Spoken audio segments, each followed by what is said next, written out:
Hello and welcome. Today I'm going to be showing you how to make a durable, eco-friendly alternative to disposable clear zip bag. Oh, and by the way, my name is Rebecca from Laugh Sew Create, a channel for all things sewing. So if you like what you see and would like to see more tutorials, give me a thumbs up. Drop some comments below so I know what you'd like to see me make. I hope this inspires you to sew some up for your home. So let's take a look. This pouch uses very limited supplies, so it's a great pouch to make if you're trying to get rid of some of your stash. I only used 2 fat quarters on it, and the back of it is solid.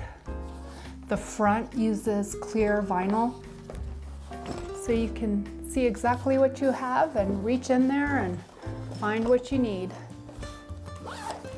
I've actually attached a little D-ring because when it's not in use on my surface or sewing table, I like to hang it up to keep my space clear. You can use them from storing your snacks to put your makeup in there. The possibilities are endless, and you don't have to feel bad about going through Ziploc bags and tossing them in the trash. And keep these, clean them, launder them. If you've never sewn with vinyl before, stick around. I've got some tips and tricks to show you how to get it done. So let's take a look at the supplies that we need for this project.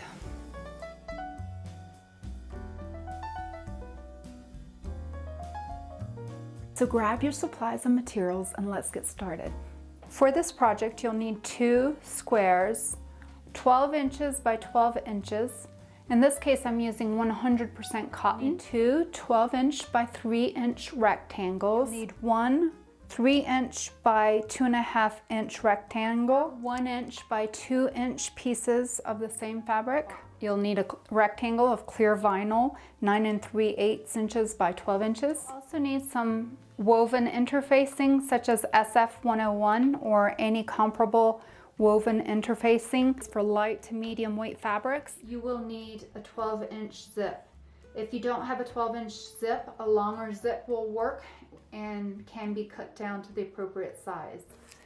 So you'll also need some bias tape coordinating with your fabric. You can either make your own bias tape or you can just buy the stuff from the store. If you have double-sided tape, a 1/4 inch, this can also be helpful.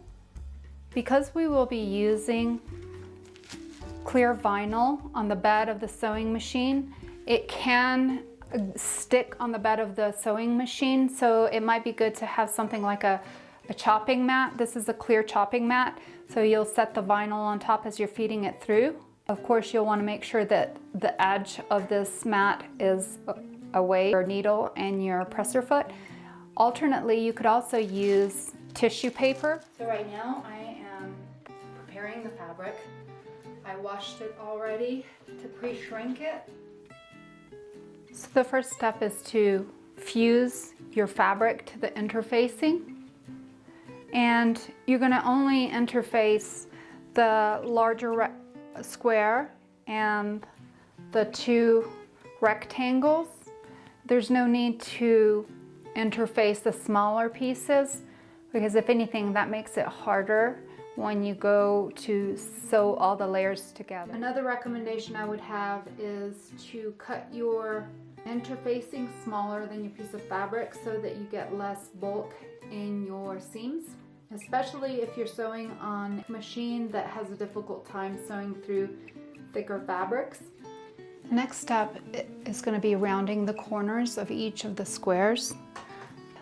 I have a template that has a rounded corner, but you could easily use a soda can or like any of the soda cans really. It's about the same curve. So I'm going to trace around this template and then cut it out, and then you want to do the same for your vinyl as well. Now on the vinyl, you want to make sure that you have the vinyl going in the right direction.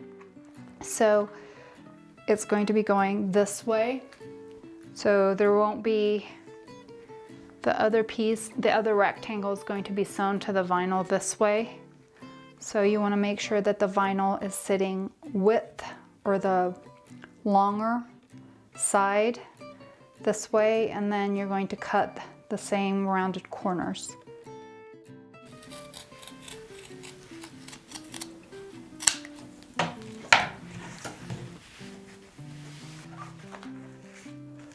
With a vinyl, I found that you can use a black Sharpie.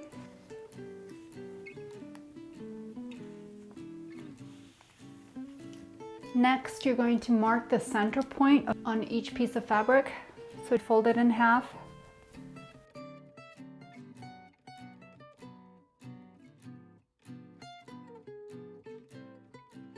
So the next step is to measure how long our zipper tape needs to be. So I've placed the two marks at 3/8 of an inch seam allowance.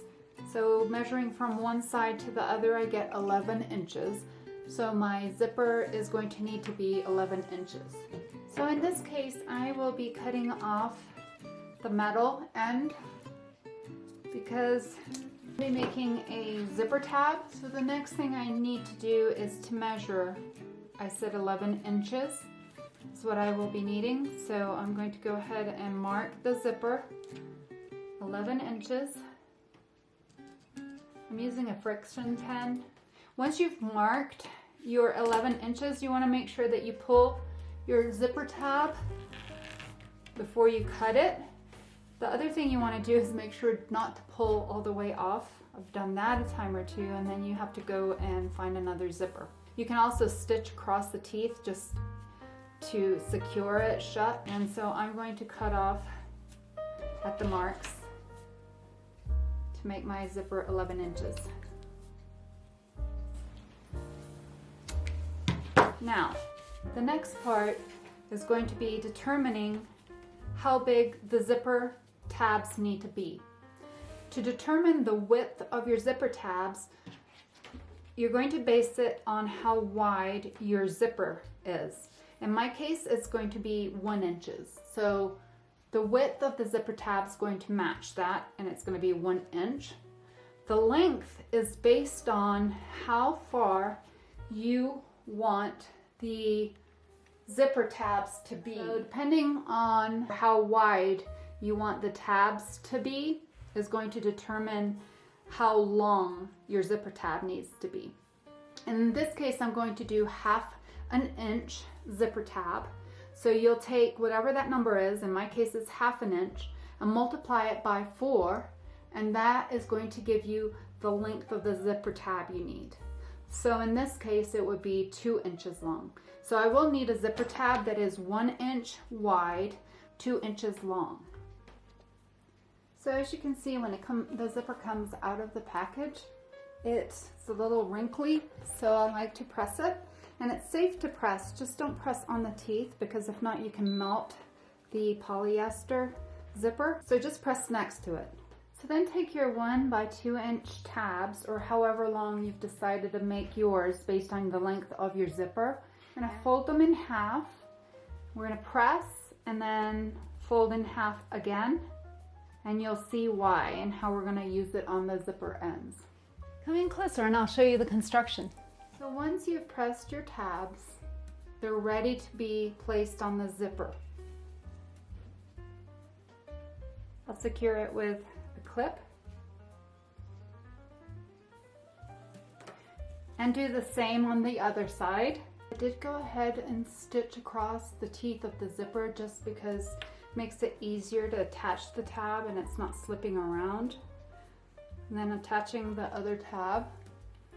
And then I'll take it over to the sewing machine. I'm gonna sew at 1/8 inch seam allowance with a 2.5 millimeter stitch length, back stitching at the beginning and end, and trying to keep a straight line.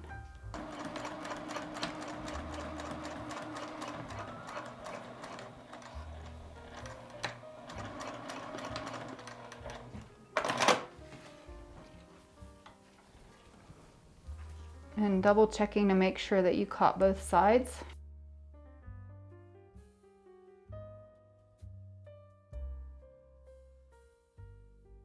Next, you want to mark the center point of the zip.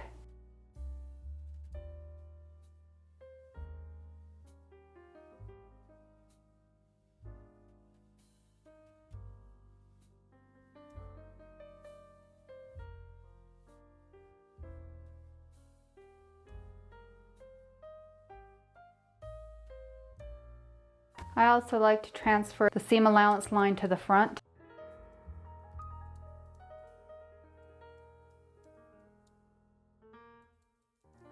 Next, you're going to center the zip on the marking and pin. Zipper pull is face down on the left hand side. And if we measured everything correctly, the zipper pull, as you can see, lines up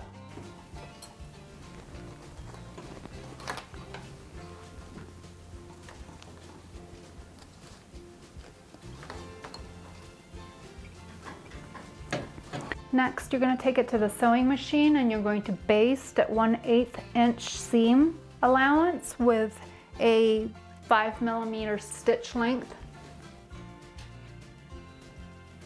When you're basting, there's no need to backstitch. We're going to take the other panel and place it face down, matching the markings, making sure everything's centered.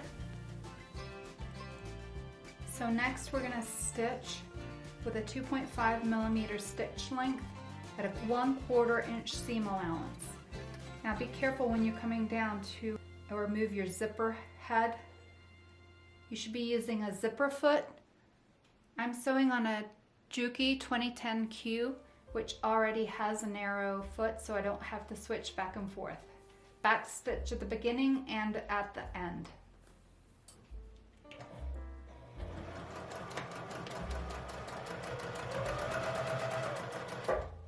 Okay, I'm getting close to the zipper head, so I'm going to lift the presser foot. I'm going to slip my hand beneath and move that zipper head out of the way.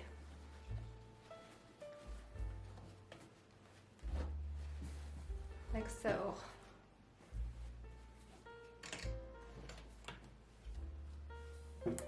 And then proceed down.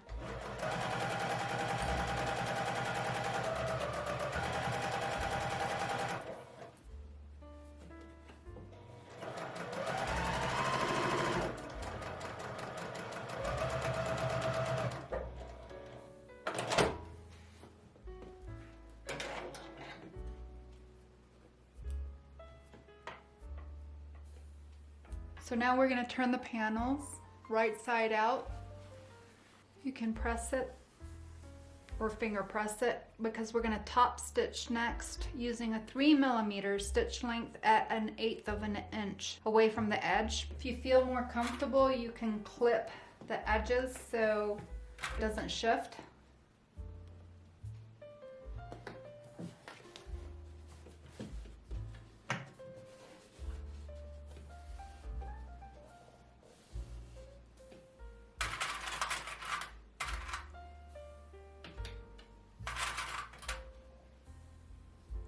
Change your stitch length to 3mm.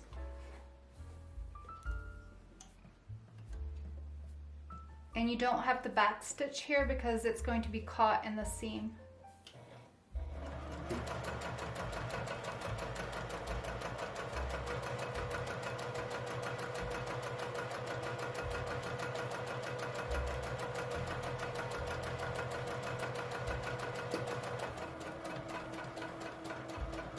And there you have it. Next, I'm going to switch to a Teflon foot.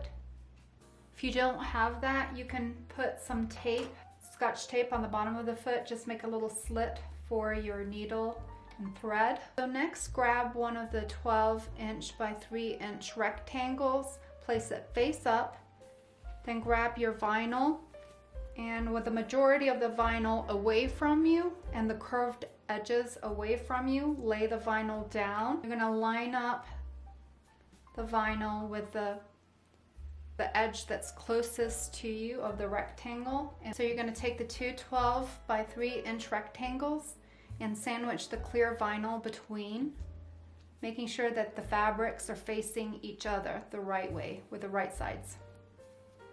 You're going to clip along the edges, and then I would recommend clipping down the sides or down the sides as well for stability so things don't move.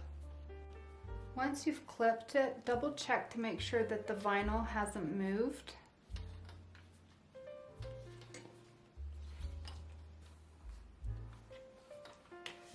We're going to stitch at a 1/4 inch seam allowance with a 3 millimeter length stitch.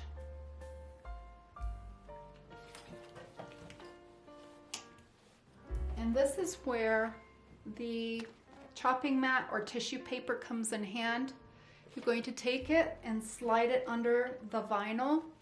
That way it glides through well. Because if you don't, it can get stuck on the bed of your machine. You just want to make sure that the chopping mat is nowhere close to your foot, your sewing foot or the needle.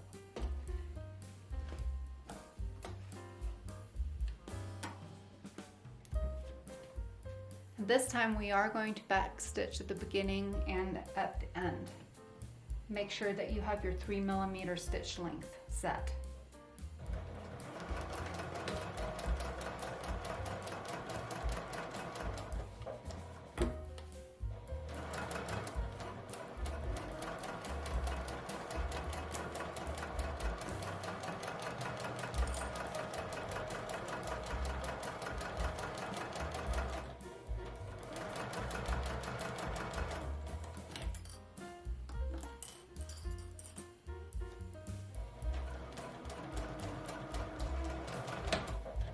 As you can see, it didn't stick at all. So next we're going to flip the fabrics wrong sides together and press with your fingers. You don't really want to press with an iron because it will melt the vinyl. So just use your fingers to press, finger press. And we're going to top stitch at 1/8 of an inch away from the edge with a 3 millimeter stitch length. I've clipped the edges and I've pulled on the fabric evenly, so you don't want one side showing underneath.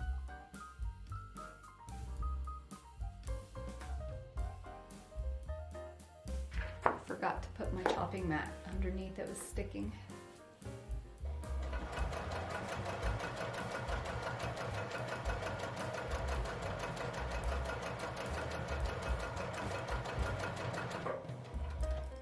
And I can see the bottom peeking through. It's kind of shifted, so I'm going to unclip and kind of pull.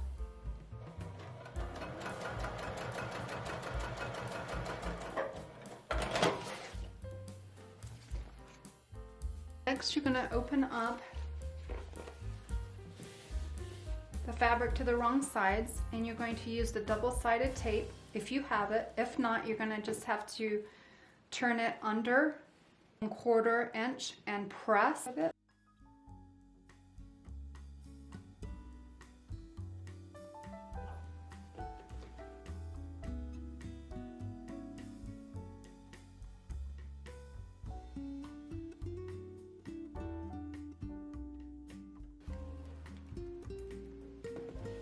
Okay, so you're going to turn it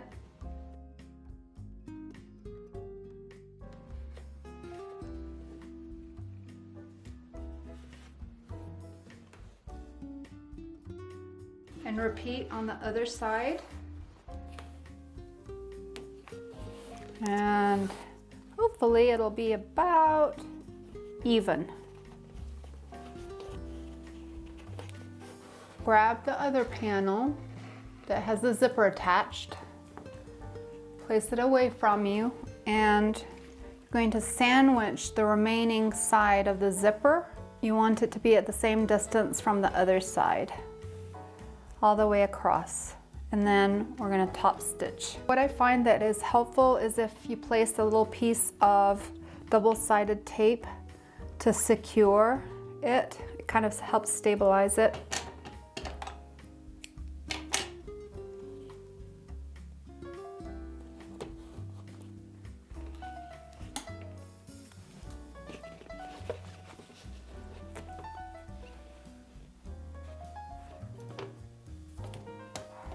And I'm getting stuck to the double-sided tape.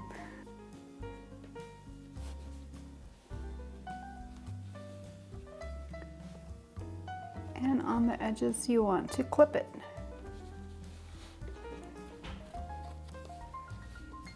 You want to make sure that you're going to catch it with a top stitch, so you want to make sure that your zipper tapes in far enough to catch that with a top stitch. You want to top stitch about the same distance from the edge as you did on the other side with the same stitch length. What I've found helpful is to take the vinyl and curl up the vinyl on this side as you're feeding it through.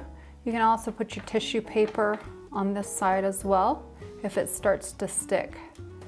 You also want to flip it over to make sure that the back was caught all the way across. Okay, you want to open the zipper. Make sure that your zipper opens well without catching on anything. Making sure that the zipper is facing out. We're going to clip it, making sure you match the edges all the way down. You're going to clip it. I like clipping one side, just the top part to get it started, and then also clip the other side, lining everything up, and then proceed down and around. If you have some of the vinyl overlapping, we can always trim it before we put the binding on. So I actually just trimmed it up a bit before clipping it. That way it's easier to follow a straight line when you're stitching it. So now with the zipper facing the right side out, we're going to stitch all the way around using 3/8 of an inch seam allowance with a 3.5 millimeter stitch length. Back stitching at the beginning and going slowly because the fabric's thicker here. So take your time. Use a nice sharp needle.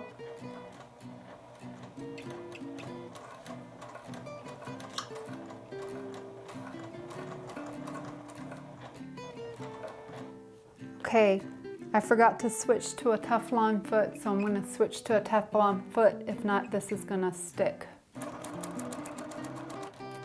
Take your time. It's going to want to try to shift on you a little bit. Go slowly around the corners.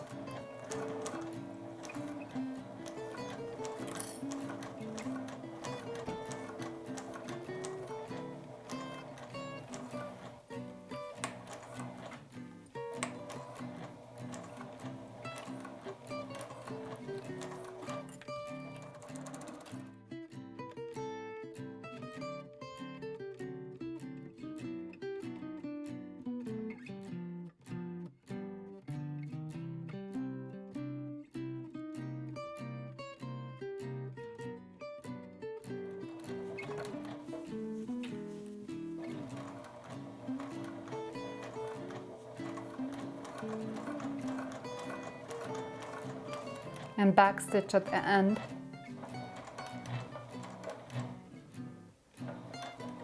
I always lean back because you never know when a needle's going to break on you.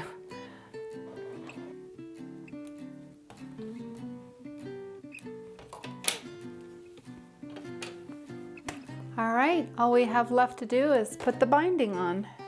I'm actually trimming around a little bit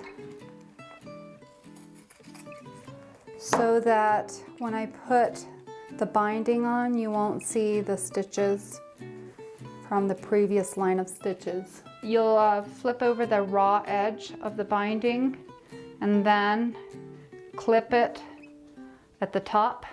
You want to leave a little extra on the edge at the top. And this is where if you left the interfacing a little bit short on the main piece of fabric, you won't have as much bulk as I do here, which is helpful when you're stitching on a domestic machine. So I'm going to clip, and I'll show you how to clip at the corners. Now, as you approach the corners, you can see that you'll have some extra fabric, and you're just going to crease it like so and pin it.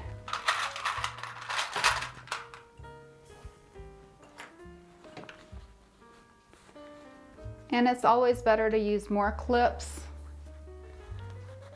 than less. You just want to make sure the back is also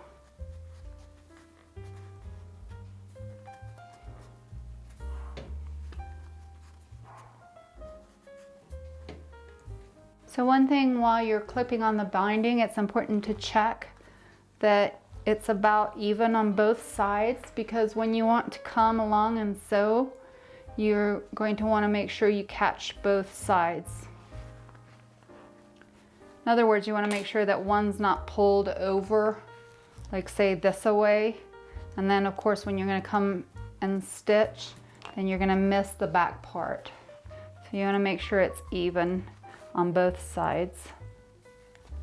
Okay, so this is what we have so far. I'm just going to keep going all the way around to the other side. So now you'll sew down the binding. I'm going to be using a Teflon foot because it has just a larger foot, so I can guide it at about 1/4 of an inch in rather than an 1/8. I'm afraid if I do an 1/8 I won't catch the back side. So I'm going to just use this as a guide. Just make sure you're going in enough to catch both sides of the binding.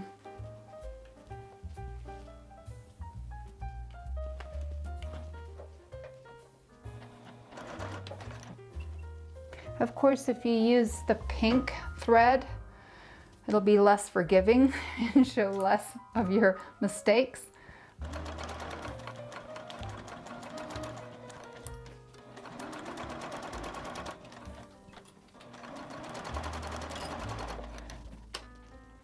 And just take your time around the corners.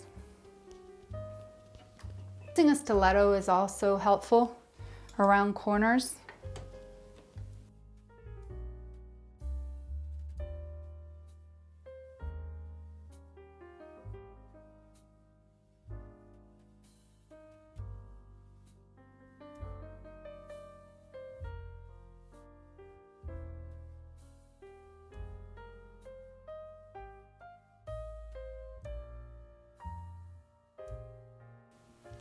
You'll also want to make sure that your back stitch at the end.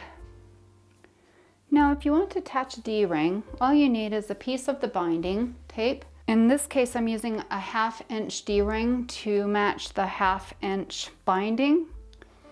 And you'll just thread it through.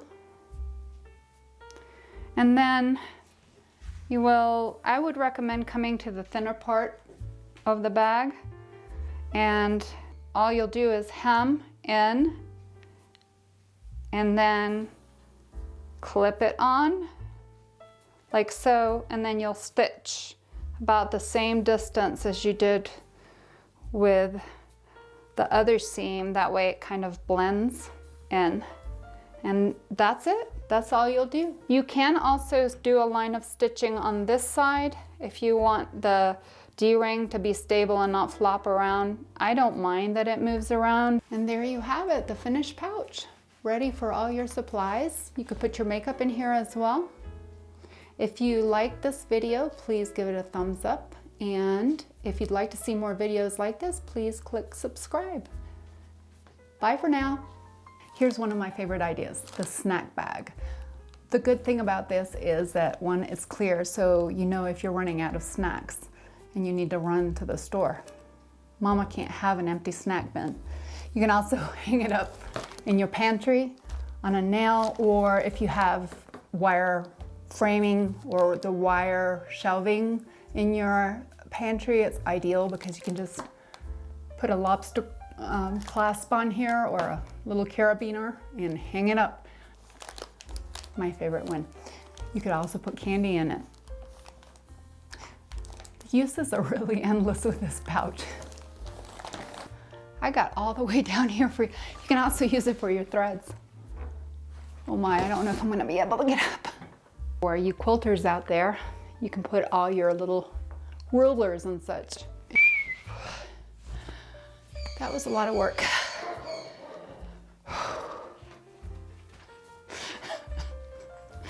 Oh, I know. Are you guys ready for me to move on yet? Because I could keep going around the house and finding things to put in these clear plastic pouches. I forgot what I was gonna